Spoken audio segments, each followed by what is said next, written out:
Assalamualaikum warahmatullahi wabarakatuh. Perkenalkan, nama saya Devina Permatasari dari Tatrisi PSD dengan nomor induk mahasiswa 208200058. Sini saya akan menjawab mengenai bagaimana seharusnya yang perlu dilakukan umat Islam agar peradaban Islam itu kembali bangkit. Banyak potensi yang membuat kebangkitan dunia Islam, terutama pada peradaban Islam. Potensi yang pertama itu mengenai potensi yang berupa ajaran yang terdapat di dalam agama Islam itu sendiri, di mana Islam itu merupakan agama yang dianut oleh para umatnya dan merupakan satu-satunya agama yang mempunyai dimensi yang dapat menjawab berbagai persoalan manusia baik sepanjang masa, baik di masa lalu, masa kini maupun di masa depan. Jadi dunia Islam itu sudah mencakup kejadian-kejadian yang akan terjadi di masa mendatang. Banyak peristiwa-peristiwa di masa lalu yang dapat dijadikan sebagai suatu pelajaran untuk di masa depan agar tidak terulang kembali. Banyak sekali peristiwa yang terjadi di masa lalu yang membuat Islam itu dituntut untuk bangkit dan berkembang. Maka dari itu, peristiwa-peristiwa yang terjadi tersebut itu tidak membuat Islam itu menjadi ketertinggalan zaman. Malah dengan peristiwa-peristiwa tersebut itu membuat Islam menjadi lebih bangkit, lebih maju dan mengikuti perkembangan zaman. Dengan adanya peristiwa yang terjadi di masa lalu itu dapat ditarik sebuah hikmah maupun kesimpulan mengenai hal yang tidak boleh dilakukan di masa mendatang dan hal yang boleh dilakukan di masa mendatang. Di dalam ajaran Islam itu sendiri itu sudah terdapat hal-hal yang boleh dilakukan dan tidak boleh dilakukan oleh manusia sepanjang mereka hidup, serta juga terdapat kejadian-kejadian di masa lalu yang bisa dijadikan sebagai suatu pelajaran serta kemungkinan kejadian yang akan terjadi di masa mendatang. Setelah itu, potensi yang kedua itu mengenai jumlah umat Islam yang cukup besar dan banyak tersebar di seluruh penjuru dunia.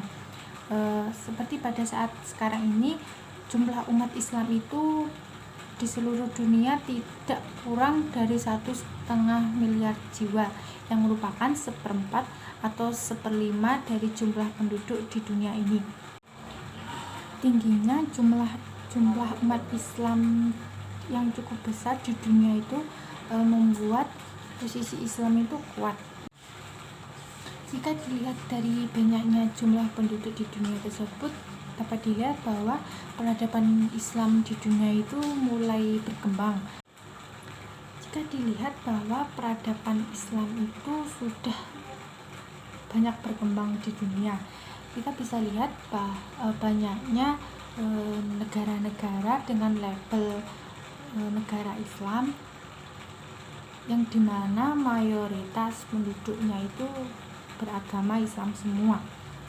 Setelah itu, potensi peradaban Islam yang ketiga yaitu potensi yang berupa kekayaan alam yang dimiliki oleh negara-negara Islam, di mana negara-negara Islam itu telah dianugerahi dengan kekayaan sumber daya alam yang melimpah ruah.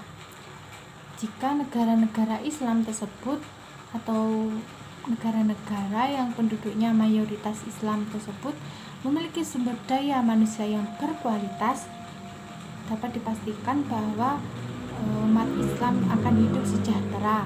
Jika ditarik kesimpulan bahwa kekayaan sumber daya alam yang dimiliki oleh negara-negara Islam maupun negara-negara yang mayoritas Islam tersebut dikelola dengan baik dengan meningkatkan sumber daya manusia yang dimiliki oleh negara tersebut, dapat membuat negara tersebut menjadi negara makmur.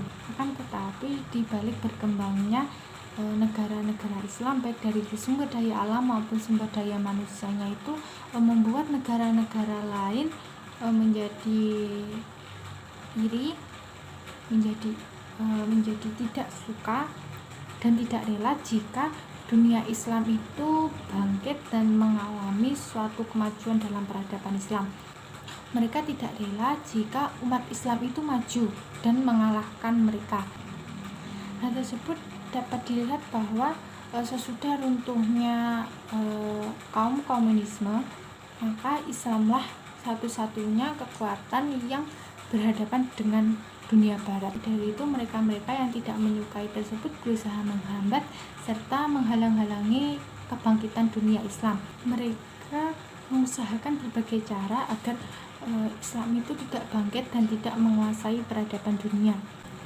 Banyak langkah-langkah yang dapat ditempuh untuk membangkitkan peradaban Islam. Islam serta kebudayaan yang terdapat dalam ajaran Islam itu merupakan warisan dari masa silam yang gemilang, namun juga salah satu kekuatan penting yang cukup diperhitungkan pada saat ini, di mana Al-Quran itu terus dibaca dan dikaji oleh umat muslim. Budaya Islam pun tetap merupakan faktor pendorong dalam membentuk kehidupan manusia di muka bumi ini. Terdapat sikap-sikap itu yang perlu dikembangkan dalam diri setiap umat Islam dalam memahami Islam di masa modern seperti saat ini. Yang pertama itu dapat menjadikan Al-Quran dan As-Sunnah sebagai rujukan utama dan berusaha menangkap nilai yang diambil dari Al-Quran maupun As-Sunnah. Jadi dalam hidup itu umat Islam memiliki patokan yang dapat dijadikan sebagai pedoman bagi mereka untuk menjalani kehidupan. Selain itu, sebagai umat Islam kita dituntut untuk mengambil hikmah yang terdapat di dalam Al-Quran maupun As-Sunnah yang dapat dijadikan sebagai pedoman hidup mereka. Perkembangan Islam pada zaman modern ini dapat disikapi dengan melihat sejarah yang terjadi di masa lampau. Hal tersebut dapat memberikan sebuah ide maupun kreativitas dalam diri setiap umat Islam untuk mengadakan suatu perubahan supaya lebih maju dan berkembang dengan cara efektif serta efisien. Jika dalam diri setiap individu itu tertanam untuk membangkitkan peradaban Islam, maka peradaban Islam di dunia tersebut itu dapat bangkit dan menguasai dunia.